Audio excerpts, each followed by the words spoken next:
nama saya Siti Badriah. Saya salah satu mahasiswi Universitas Negeri Jambi yang menempuh pendidikan dengan jurusan Magister Manajemen Pendidikan. Baiklah, pada video ini saya akan menguraikan mengapa pentingnya manajemen pengetahuan di dalam organisasi pembelajaran. Membahas mengenai manajemen pengetahuan, ada baiknya kalau saya jelaskan terlebih dahulu apa itu manajemen pengetahuan. Nah, disampaikan oleh Nonaka pada tahun 1994, manajemen pengetahuan ini merupakan suatu rangkaian kegiatan yang digunakan oleh organisasi untuk mengidentifikasi, menciptakan, menjelaskan, dan mendistribusikan pengetahuan dan untuk digunakan kembali, diketahui, dan dipelajari di dalam organisasi. Kegiatan ini biasanya terkait dengan tujuan organisasi dan ditujukan untuk mencapai suatu hasil tertentu seperti pengetahuan utama, meningkatkan kinerja, keunggulan kompetitif, dan inovasi. Ada juga pendapat para ahli lainnya seperti Tom Lee pada tahun 2001 mengatakan bahwa manajemen pengetahuan adalah perangkat proses menciptakan dan berbagi pengetahuan ke seluruh organisasi untuk mengoptimalkan pencapaian misi dan tujuan organisasi. Jadi, manajemen pengetahuan adalah mengenai meningkatkan penggunaan pengetahuan organisasional melalui praktik-praktik manajemen informasi dan pembelajaran organisasi untuk mencapai keunggulan kompetitif dalam pengambilan.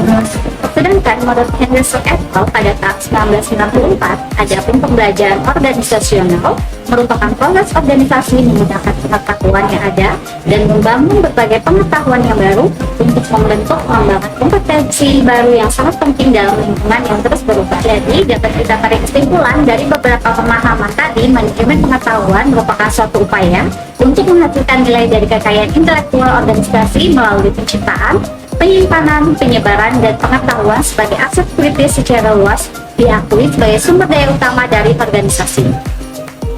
Nah, membahas mengenai manajemen pengetahuan itu tidak terlepas dari komponen dalamnya. Adapun komponen dari manajemen pengetahuan itu yaitu pertama, people atau orang. Nah, di sini people merupakan salah satu bentuk dasar untuk dapat membentuk knowledge atau pengetahuan. Tanpa orang ini tidak akan ada pengetahuan atau knowledge. Kedua, teknologi. Hal ini merupakan sebuah infrastruktur teknologi yang standar, konsisten, dan bisa diandalkan dalam hal mendukung alat organisasi.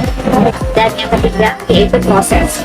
Proses di sini merupakan suatu hal yang terdiri atas menangkap, menyaring, mengesahkan, mentransformasikan, dan menyebarkan pengetahuan ke seluruh organisasi dilengkapi dengan menjalankan prosedur dan proses tertentu. Selanjutnya, manajemen pengetahuan ini juga sangat banyak manfaatnya, yaitu pertama, penghemat waktu dan biaya. Dengan adanya sumber pengetahuan yang sudah terstruktur dengan baik, maka organisasi akan mudah untuk dapat menggunakan pengetahuan tersebut untuk konteks yang lainnya, sehingga suatu organisasi akan dapat menghemat waktu dan biaya. Kedua, peningkatan aset pengetahuan. Sumber pengetahuan akan memberikan kemudahan kepada setiap anggota organisasi untuk dapat memanfaatkannya, sehingga proses pemanfaatan pengetahuan ini di lingkungan organisasi akan meningkat, yang akhirnya proses kreativitas dan sebuah inovasi akan terdorong lebih luas dan setiap anggota organisasi dapat meningkatkan kompetensi. Ketiga, kemampuan beradaptasi. Organisasi akan dapat dengan mudah untuk beradaptasi dengan perubahan lingkungan yang terjadi dalam jangka panjang dan pendek. Yang keempat, peningkatan produktivitas. Pengetahuan yang sudah ada dan juga dapat digunakan ulang untuk sebuah proses atau produk yang akan dikembangkan, sehingga pada suatu produktivitas dari organisasi akan meningkat. Jadi, apa sih pentingnya manajemen pengetahuan di dalam organisasi pembelajaran? Nah, ada pun alasan penting kenapa manajemen pengetahuan itu diperlukan di dalam organisasi pembelajaran, yaitu pertama, mempercepat akses terhadap informasi dan pengetahuan. Knowledge management atau manajemen pengetahuan mempermudah pencarian informasi apa yang dibutuhkan dalam organisasi pembelajaran. Ini meningkatkan efisiensi dan produktivitas dan memungkinkan organisasi pembelajaran bekerja dengan baik. Kedua, meningkatkan proses pengambilan keputusan di dalam organisasi pembelajaran. Nah, tiap anggota dapat meningkatkan kualitas dan kecepatan pengambilan keputusan dengan mengakses pengetahuan seluruh anggota organisasi saat mereka membutuhkannya. Jadi, saat membuat keputusan, alat kolaborasi organisasi memfasilitasi akses terhadap pendapat dan pengalaman orang yang berbeda, yang dapat memberi kontribusi perspektif tambahan pada pilihan yang dibuat. Ketiga, menciptakan inovasi dan perubahan aktif. kegiatan dan dorongan pembagian gagasan, kolaborasi, dan akses terhadap informasi terbaru.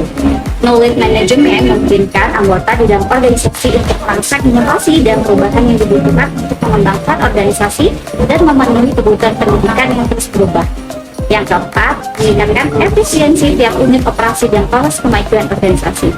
Dengan akses informasi dan sumber daya yang lebih cepat ke seluruh organisasi, anggota organisasi dapat bertindak cepat. Kelima, meningkatkan kepuasan masyarakat. Berbagi pengetahuan dan kolaborasi silang membantu meningkatkan nilai yang ditawarkan organisasi mampu memberikan jawaban yang lebih cepat dan mempersingkat waktu yang diperlukan untuk memperbaiki suatu produk atau layanan di dalam organisasi pembelajaran. Nah, itulah mengapa pentingnya manajemen pengetahuan di dalam organisasi pembelajaran. Karena manajemen pengetahuan ini memiliki peran penting dan powerful dalam kemajuan di dalam suatu organisasi. Baiklah, itu saja yang dapat saya sampaikan. Jika ada kekeliruan dalam penyampaian saya mohon maaf. Dan saya akhiri, Assalamualaikum warahmatullahi wabarakatuh.